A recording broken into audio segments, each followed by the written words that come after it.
Welcome back to another episode, guys. I have a very special friend and guest on today. First guest episode, actually, by the way. So I hope you feel special. This is Marz. She is an ads specialist, Meta, Google, all of the things. Do you want to introduce yourself? Hi, yes, I'm Marz.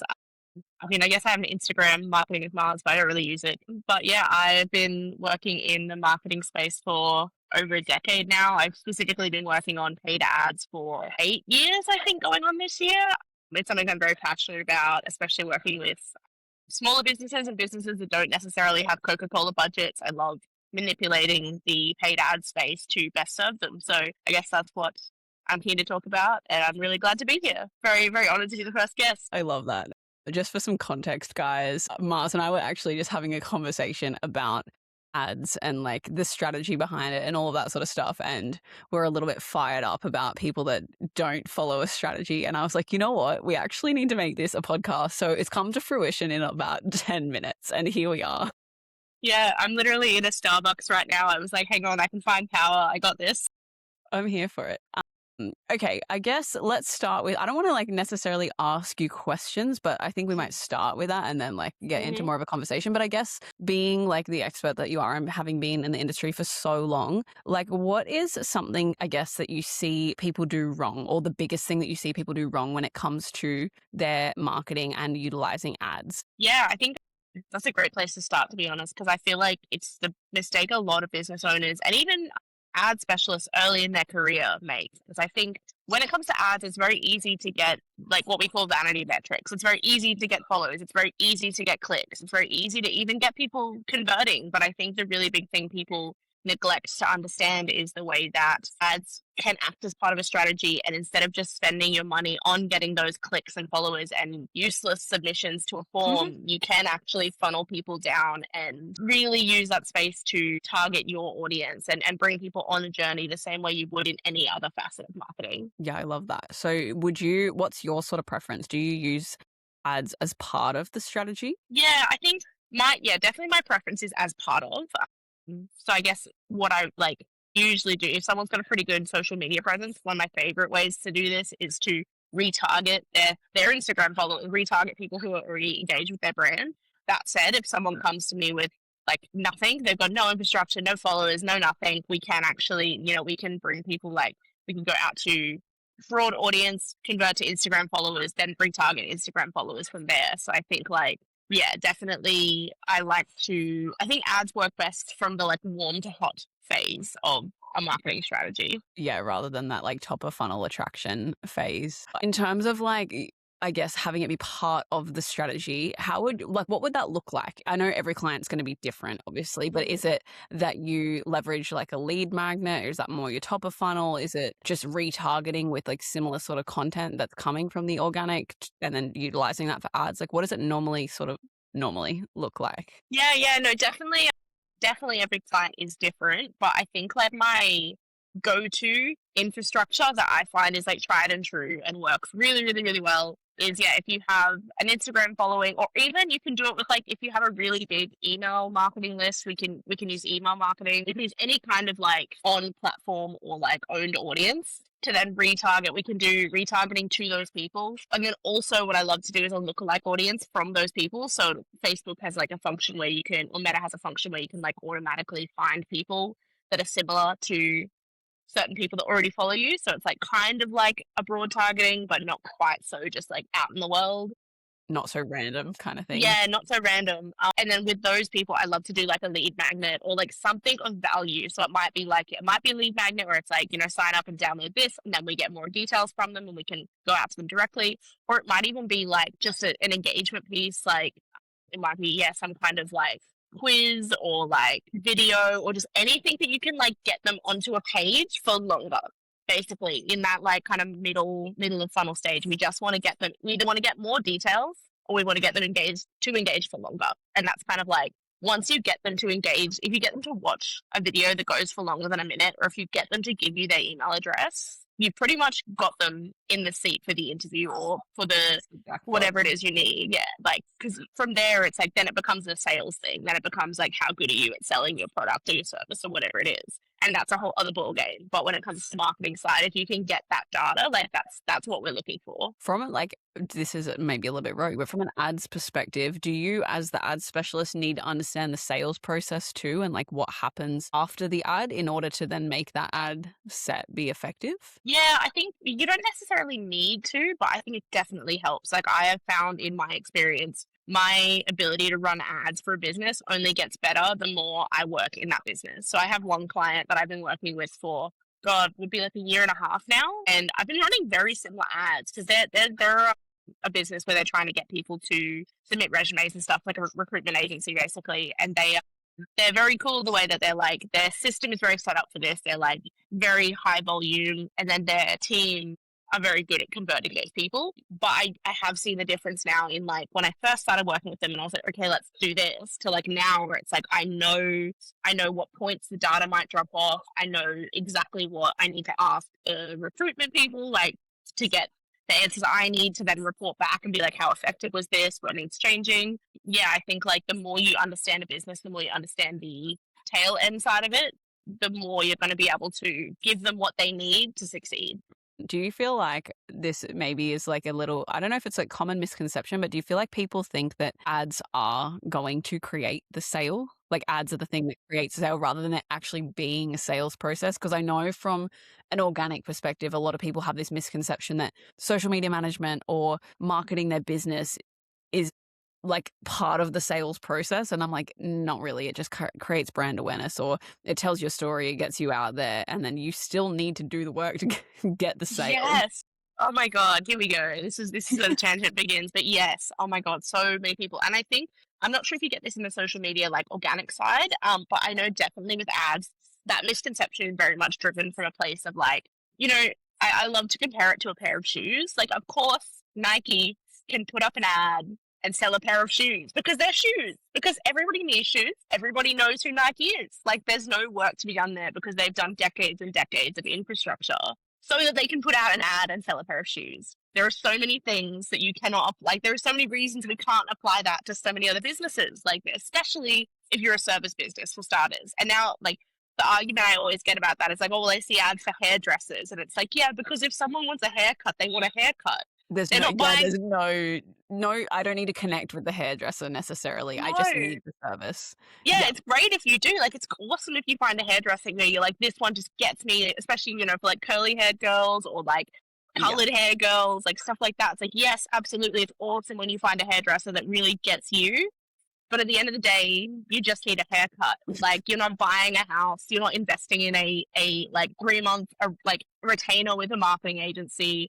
You're not like, I don't know, like, there's so many, it does my head in because it's like trying to explain that to someone as well. They're like, oh, well, like, my friend ran ads and got all these sales. And it's like, okay, but like, what does your friend do? And they're like, oh, well, my friend like is like a one-man plumber business and he was running a sale. And it's like, well, of course that worked because there's, that is different to buying a house. If you want a plumber, if you need a plumber, you're gonna hire a plumber. You need a plumber. Also, like, different level of investment, I feel like plays part. Like, if you're Huge. buying a house and you're looking for a real estate agent, or you're going to invest in a marketing agency, like, we're talking thousands or hundreds of thousands or millions Mhm. of dollars versus a plumber maybe having $180 call out fee to fix whatever you need to fix. Exactly, yeah. And I think like that's when it gets really dicey. Sometimes you get clients who are willing to hear that, but then sometimes you get clients who just don't really like. I don't know if it's like an ignorance thing or if it's like a Yeah. confirmation bias thing, but they just don't want to hear it. And it's like, I want to help you. Like I win if you win. Like I'm not here trying to take your money. Like Yeah. I'm not Meta. Like I'm not. Because that's another thing is like you get like the sales reps from Meta and Google calling you and like, oh, we can help improve your ads. You just have to increase the budget. And it's like, well, yeah, of course, if you increase the budget, you're going to get more traction. But that person doesn't care about your business. Like people like me who are a third party who is like, I'm hired by a business to work on these platforms. It's like, I win if you win. If you make money from my ads, then Yeah, then that's a win. then I'm going to keep getting work. So it's like, why would I tell you something that wasn't true? Why would I do that? You Like just it's make yourself look bad in the process. Yeah. yeah. And so that's why I think for me, like I actually turn down a lot of clients, and I'm very quick to like if I'm working with someone and I can see they're not getting it, I'm very quick to if I'm working like under an agency, I'm very quick to flag it with them and be like, hey, like just so you know, Yeah. this is what I'm experiencing right now. Sometimes it's fine. Like sometimes that client is like, okay, they want the vanity metric and they're like, they're not listening to me, but that's okay because they're happy. And if they're Yeah. happy, then who am I to judge? Do I think it's the best spend of their money? No. But like if Yeah. they're happy and they're getting what they feel is valuable, then like I'm doing my job. But yeah, Yeah. definitely there's times where I'm like ripping up my hair, being like, I just want you to understand what I'm saying so bad, but I can't take this like decade of experience out and put it in your brain. Like it Yeah, doesn't I work that think way. also, like what you said too, if they don't wanna understand or they wanna have their particular metric they want the followers to go up and that's all they care about, then it's like, okay, well, there's only so many times you can explain something to them before they just, like, have enough and they tap out, I guess. Exactly, that's it. And I think as well, like there is, and this I guess another part of the dicey conversation you have to have sometimes. There is value in those things. Yes, there's value in having a big following. Like yes, there's value in getting lots and lots and lots of like submissions to a form. Like yeah, there is definitely reasons we might do that. And so then it gets really hard explaining to people like, yeah, that is good sometimes, but not really what I would say is the best idea right now. But it's not bad, but it's not really effective. Yeah. You know what I mean? So it's like this kind of constant balancing act of like not shooting yourself in the foot. Because then another thing is like sometimes you'll get people like they'll something in their business might change or like something about what we're doing might change and then you go back to like okay well let's drive Instagram followers and they're like oh but didn't you say and it's like yes but now like this new Different factor purpose. has yeah this new Yeah. factor has influenced this and now I think there is a benefit in this like so I think it's that's sort of like when there is a little bit of nuance though, and it's sort of the same with like organic marketing, right? We want to have a mix of top, middle, and bottom of funnel. Everything has its purpose, but like there are times where we don't want to drive followers. We actually just want to go hard on nurturing an audience and then trying to sell them into whatever we're doing. If we're launching something, if we're in that like non-launch period, okay, cool, let's focus on getting more people to our audience so we have a bigger audience for next time. So it's like yeah, there's nuance in it. There's different like goals and then obviously the intention for that goal is whatever like you need to get the outcome for it or whatever it is. yeah exactly and I think it's really hard I think as well like marketing as an industry is like it's the first thing to go when there are budget cuts it's the first thing people blame when something goes wrong and it's like it's very I think hard sometimes working as a marketer and trying to explain your value and explain the value of the choices you're making over and over and over again, especially when you're working on like bigger scale projects and it's gonna take 6 months to really see the fruit of your labor.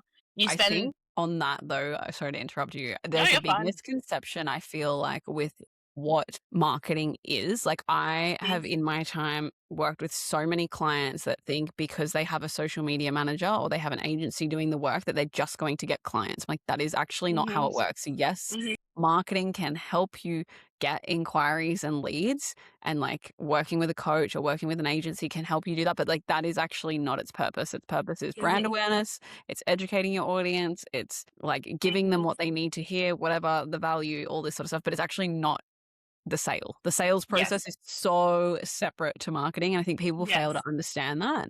They just like yeah. blur it all into one. 100%, dude. I think like my favorite example of like this in the real world is always coming back to like Pepsi and Cola for Pepsi and Coke for like cola market share. I don't know if you ever heard this, but like the way that Pepsi broke because they couldn't break into the market when Coke had like 99% share or something stupid like that. And it was too hard. They literally couldn't break into the market because Coke had such a monopoly on what people thought good cola was. And so instead of doing that, they bought like Taco Bell and KFC and a bunch of those takeout places and put Pepsi in that instead. So that people started to have to like drink it. Have And it. yeah, and it's like now Pepsi can put out a new flavor and everyone's like, yay, Pepsi. And That is like so crazy. I did yeah, so not know that's that. actually yeah, it's pretty. I actually learned that pretty like recently, but I always found the whole Pepsi Coke marketing like when I think it's like the 80s or 90s when they first did that big like Pepsi or Coke, which one's which. That was actually after, like well and truly like decades after, or maybe not decades, but years Yeah. after they had already put Pepsi into like takeout Yeah. places, and it was like how do people, like how do people think that Nike became a household name? How do people think that like Yeah. it's marketing? And it's like they weren't, well, yeah, maybe they were getting sales, but that's not what they, all those years they were not trying to get sales. They were trying to build a brand that would stand the test of time. And that was 100%. giving them sales. And now that will give them sales forever. Like, Yeah, I think it's like people don't realize that your marketing creates brand awareness, but it also creates connection. It builds relationships, and having those long term relationships is what creates sales. I think also, though, that kind of makes it hard with this like post COVID online coaching industry hmm boom where people just think it's really easy to get sales. And like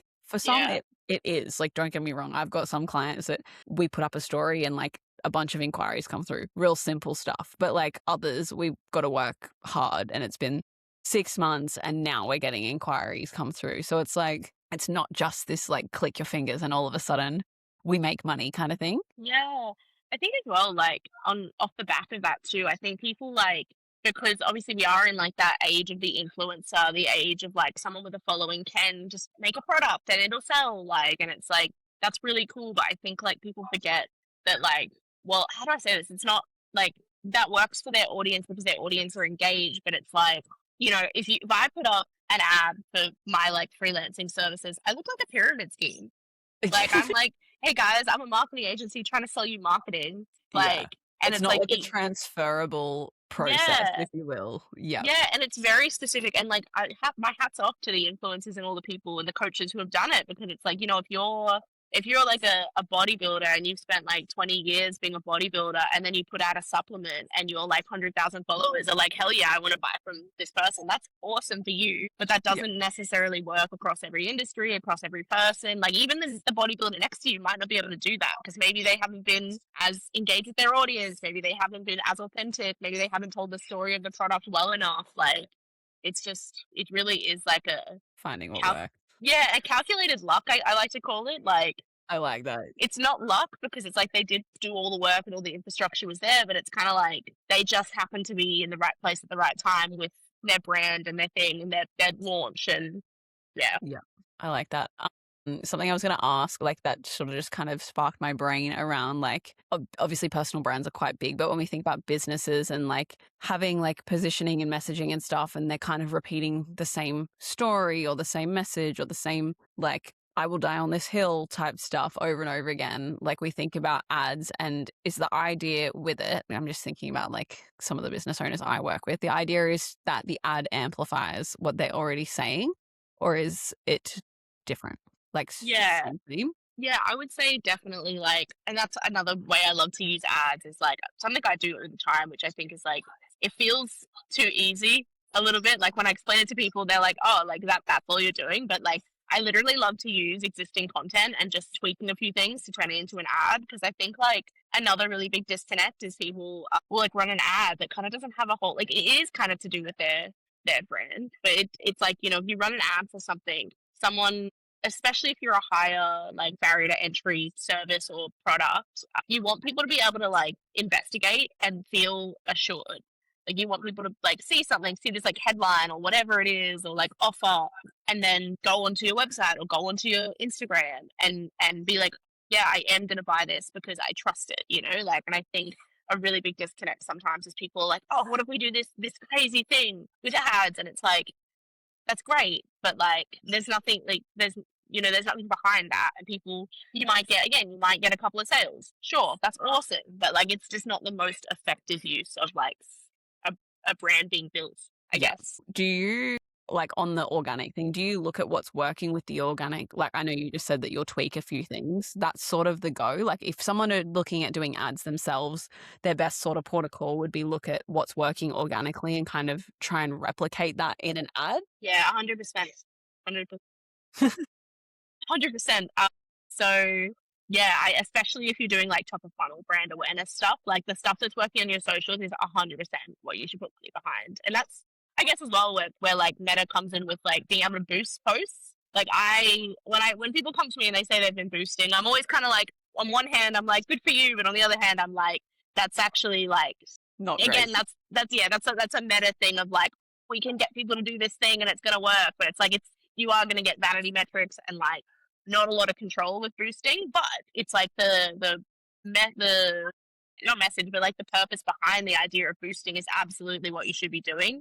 Yeah. Just a couple more steps to do it in a way that's more effective. Yeah, I love that. Okay, so when we look at ads strategy, right? Let's say that we're using ads as part of like the overall marketing strategy. It's not Mhm. like on its own. What kind of components come into the strategy and how long is the time frame that we're looking at leveraging or using that for? Like with organics, I look at a strategy like we don't want to change it for a minimum of 3 months because we don't know what's working and what's not if we do anything shorter than that. However, it could obviously go on for years if it's doing what it should be. Is it similar with ads? Is it different? What's sort of the go? Yeah, so when I take on a new client, I always like to say minimum 3 months of just doing one thing. And when I say that, what I mean is like not necessarily we're running one ad, because one ad will get stale in 3 months. But if they come to me and they're like, oh, what we want is more sales, or we want sales in a particular part of our demographics that we usually go for. Like we want one type of ideal client. I will say like, okay, give me 3 months to like literally just like start and get an infrastructure going and a funnel and working with the budget. In that time, we will definitely change ads and chop and change and turn things off and turn things on and all of that. But 3 months of like, let's just see if we can actually get your ideal client in that time. And then after 3 months, it's like, okay, we haven't got the ideal client, so what do we need to change? Then we try something else for another couple of months. If we are getting the ideal client, then it becomes a case of scaling. Like, how big, do we want to add budget to this? Do we want to remove budget? Do we want to tweak this and try and get, like, then that's when we can really start to taper down.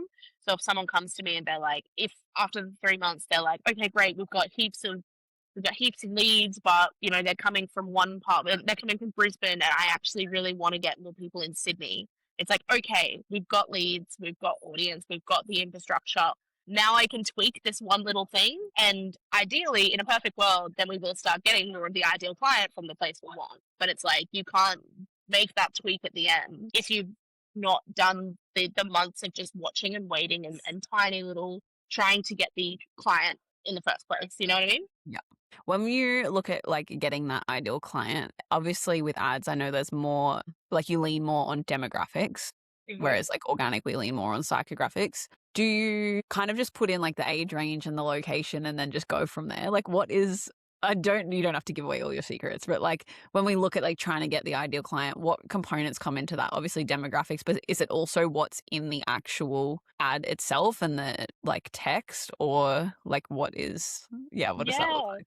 No, this is actually a fun question because it's actually my favorite part of running ads is like the how. I used when I was in uni, I used to be a barista, and I always compare ads to making coffee because like when you're a barista, anyone who's ever made coffee or even made coffee at home will know like if your coffee tastes bad at the end, it could be because the beans were old. It could be because you ground them too thick or too thin. It could be because you let the water run too long. It could be because the coffee sat too long. It could be because the milk was bad. There's so many things that could be wrong, and it's your job to go back and figure out why.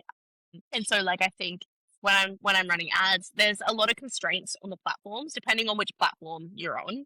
So I think the first question is always like what platform is a really big one. And then it's like a case of like, okay, from there it's like what works on that platform organically? What is that platform used for? Why do people go on it? So like TikTok, like people go on TikTok for like authentic, real people speaking to a camera. So of course, if you're running TikTok ads, you should definitely be running ads that would natively sit on that platform. And then in terms of like the demographics, it's a little bit of like that kind of like thought manipulation of like putting yourself in that person's shoes and being like, okay. So that's why it's actually really good when you find people who are their own ideal client. Like Yeah.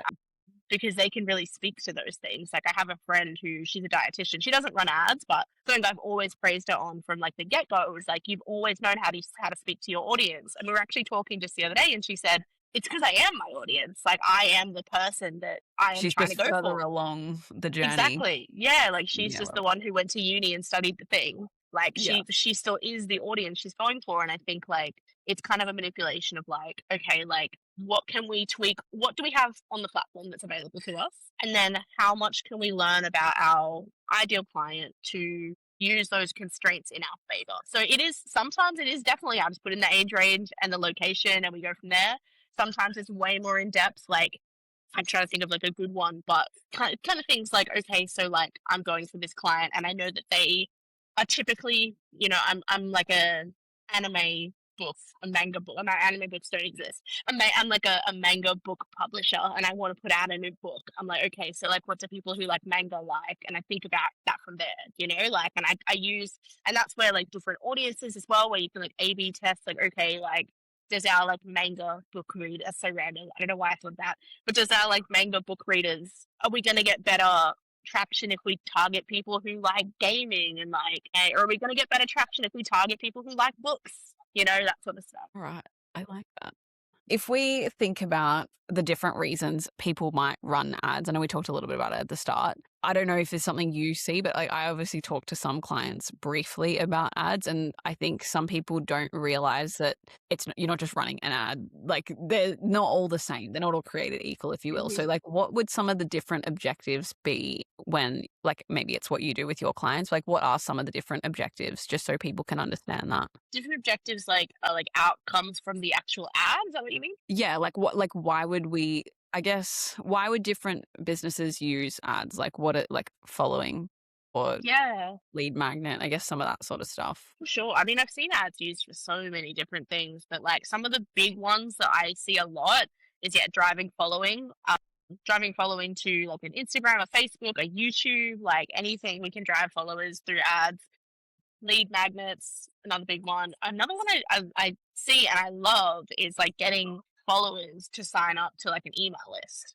Because then we can sell to them in the email list. And then it's not just a case of like where we now have their email, they're now in the email list, we can sell to them, but that's also an owned audience. So it's like we've taken them off a platform. Now we have their actual details. We can actually get to them. And that is so much more connected, obviously, than just talking them on a platform. And then I think, yeah, just like conversions. But like conversions can be so many different things. Conversions can be a sale, conversions can be a call, conversions can be, I ran ads once upon a time, many moons ago, for like a shop front. And like what we were trying to get was people to come to the shop front. So that one was really funny because you can't really track that. Like you can track people Yeah. seeing it, you can track people going on Google and clicking get directions. You can't actually track unless How the many show up? salesperson, yeah, unless the salesperson is asking everyone, which sometimes they do. If you have like an owner operator or a salesperson that's particularly savvy or particularly invested, definitely you can get that information, but it's very anecdotal. But yeah, I think like the world is really your oyster when it comes to ads. It's just about knowing how to manipulate it and knowing like kind of knowing your lane when it Yeah. comes to like the paid ad space. Yeah, right. Yeah, that makes sense. That does make Mm. sense. Okay. So I want to no, I'm going to come back to that. Okay. You and I were talking, the reason for this was obviously we were talking about a client who was like wanting to change directions every month. And I guess like, what does that look like from your side of things? Like, can you walk us through what that looks like and maybe why, like, what's the impact of doing something like that rather than just sticking the course of the strategy or the plan, if you will? Yeah, I think this kind of ties into what I was saying before about like sometimes people want a vanity metric, and if they want that and they're going to stand on business and that's, they're happy with that, then like who am I to judge?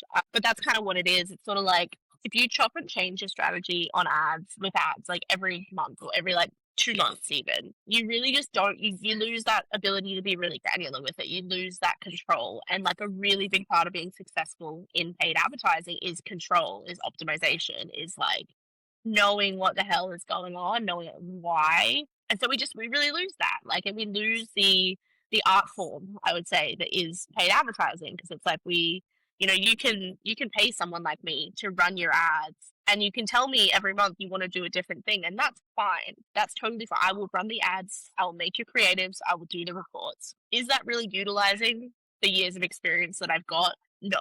No, it's not. And that's fine. But it's like if you really want to have that detailed control, if you really want to have the full understanding and the ability to, when you do have like something very like, if you like have like a strategy running for like 6 months, and then you do come up with something, oh, I want to do this for a month as well as the strategy we're already running, we can definitely do that, and it's going to be significantly more effective because we have that understanding, we have that audience there, they're already engaging, they're already seeing your ads, like. But so I think the real effect is just, yeah, it's just a loss of control, it's a loss of expertise, which Would you almost say that it impacts the data too? Like, obviously, you're tracking data to see what's working and what's not. But if you're changing things and kind of deterring from the path, if you will, like, then it's going to skew the data one way or another. And it's harder to pinpoint what is working. 100%. So we just don't get month on month data. And that is another really, I think in marketing as a whole, like month on month and year on year data is gold. Like that is like what we want is to be able to compare and see. And I think like that's huge in paid advertising. It's like if you change every month, I just have no comparison point. And again, that's fine. If you want Instagram followers and you see the followers going up and you're happy, like Yeah. that's but yeah, it's not the best use of a spend. It's not creatively exciting for me. Like I will do it, but it's not. It's just it is what it is. And I think it takes patience. It takes understanding as well. Like when someone's saying to you that kind of thing, you're like, oh, but I just need this now. And it's like I think that also comes like a little bit of workforce planning in there, a little bit of like foresight for what it is your business. Like if you make a business plan for the next year, then like would you like I mean I guess some people do. I was like, if you made a business plan, would you just change it every month? And it's like, well, I guess some people do. I feel like most But people wouldn't though. yeah, most people people who like are really like understand how it works, and people who Yeah. like are patient and are willing and want the brand to stand the test of time will stick to a business plan for a year, even if for the first 6 months it doesn't feel like it's working. So that's kind of Yeah. what I like to say about it. All right. This is like a whole scenario now. Okay. All right, you've got a coach or a service-based business provider that comes to you this week and they've said, okay, Mars, I want to run my ads. What is the first thing that you're like auditing or looking at before you say yes to working with Oh my them? god. Their social media, man. Their social media. Especially if they want to run meta ads. Like if they're Yeah. running like Google ads or something, I will look at Yeah. like their websites. Do they have landing pages, that sort of stuff? But usually people come to me and they want to run meta ads. And the first thing I do is check if they're active on their pages. Because if I run a meta ad that's directing to an Instagram that hasn't been posted on in months, then It's sus. So it's just, sus. yeah, it's just so tough. It's so like just unideal for someone like that's actually trying to buy that thing. So yeah, Yeah. and then if they haven't, the first thing, if they're not using their social media, the first thing I do is go back and say like, come back to me in like a couple months, please do this, and then come back to me. All right. So then, okay, so we've audited their socials. We said it's not good enough, so we're not going to run ads. When we're Hmm. looking at that same type of clientele, service based or like coach that wants to run ads, what sort of, they've come back to you, they're like, yep, cool, I've consistently posted on socials, this is working, that is working, whatever it is there sort of like an income level they need to be like, should it be that they're earning X amount of dollars and they're ready to run ads? Like, what does it sort of look like then from that point? Yeah, that's a good question actually. I don't know if there's necessarily like an income amount that I would usually say that they should be running, but I do think that they need to have a bit of like expendable business budget. Like they need to they can't rely, especially if they've never done ads before, especially if they're a relatively new brand, they can't rely on those ads converting straight away. They Yeah, have to have like the money which and is the fine. time and the ability to invest in a few months at least before they're going to see anything come back. And so that's kind of where I'm at. I usually pitch people like a higher budget than what they actually need at first, just What's a because it's like typical sort of budget look like? Like if I came to you and I was like, yeah, I want to run ads for my like consulting stuff, what's it like, what budget would we be looking at from the I start? always I always start with like if you're going like as low as possible, again, depending on platform and depending on type of ad. So if you're running like brand awareness Google ads, I would say like $5 to $10 a day is probably a good starting point, and then we can scale from there. For LinkedIn, it's a little bit more expensive, so you want more around the $20 to $30 a day, and that's just because like it's like a different platform and the type of targeting like with LinkedIn we get to know like what job they are, like how much money they're earning. We get to know that kind of stuff. So of course it's more expensive to advertise on a platform like that. But yeah, I usually start with that kind of stuff. 5 to 10 on most platforms. Like ten's good. Ten's like pretty good, especially if you're running a few ads. Like I usually say no less than like $5 per ad set if you're running on Meta, or $5 per campaign if you're running on Google. But that's very like a very broad thing to say. That obviously changes a lot depending on who and what and when. Yeah, that would make sense. All right. And then what is the biggest, this is just because I want to know this, what's the biggest mistake you see people make when it comes to running ads? Man, the biggest mistake I see people make. Oh, there's so many of them. What's the biggest? What's the most like? You're like, there's What's actually 1,500 of them. There is so many mistakes I see people make. I think the biggest one is setting and forgetting. People think that ads are like you put them up and you tell like, cool, my ads are running, and it's like, no, no, no, that's actually like the work has just begun. Like it's like putting the ad up is like the prerequisite to doing the work. Like the work Yeah. is like checking the ad, testing things, like looking at creative, seeing what's working, seeing can we like tweak a little bit about this to do this, and like really living in the ad, I think is like really important to being successful in ads. And so many people, especially when they're new, especially when they're starting out, like I was guilty of it when I had first started running ads years and years ago now. Like I would be like, yeah, cool, I put this ad up, sick. But that's only the beginning. And I think if more people, I mean, I guess I'm just really like passionate about ads. I get really excited. So like checking my ad every couple of days is like my favorite thing to do. But yeah, I think people don't understand just how much you have to like live in it, breathe in it. You are inside the skin of the ad, and that's how we get success. Love that. And what would your advice be to someone that hasn't run ads but they're about to start? What would you, if you had to give them a piece of advice or a couple of pieces of advice, what would that be? I would say start small. If you've never run ads and you're not working with a specialist and you just want to run your own ads, start small. Start in like a palatable manner. Like start with something that's really easy to understand, and then as your knowledge grows, that's when you can start to really play in like more expensive budgets or like conversion tracking, like all sorts of more finicky details. Love that. Is there anything else you want to add? No, I think that's everything. I I love think that. that's all of I it. just I just had those few questions at the end that I'm like, oh, these could be a little bit fun, but Yeah. I love this. Fabulous. All right. Well, thank you for Thank you. being on my podcast. I hope everyone enjoys. I know that they're going to get value out of it though, because I do have a lot of people that talk to me about ads, and I'm like, I'm not an expert. I can give you the basics, but I ain't no ad specialist. So they're Yeah, going to get value, 100%. which is amazing. I hope so too. I think like I love talking about ads. I love when people want to talk to me about ads. So this has been really fun. That is the best. And if anyone wants to find you, where can they find you? Like I said, I have an Instagram. I don't really use it, so please forgive me. I do organic, but it's not really like my favorite thing in the world. So I actually never use my own page, but it's at Marketing with Marz, Marz Marz on Instagram, or you can email me or I don't know something. I love that. That's the best. Well, thank you so much. And you guys will hear from me in the next episode. All right, thank you.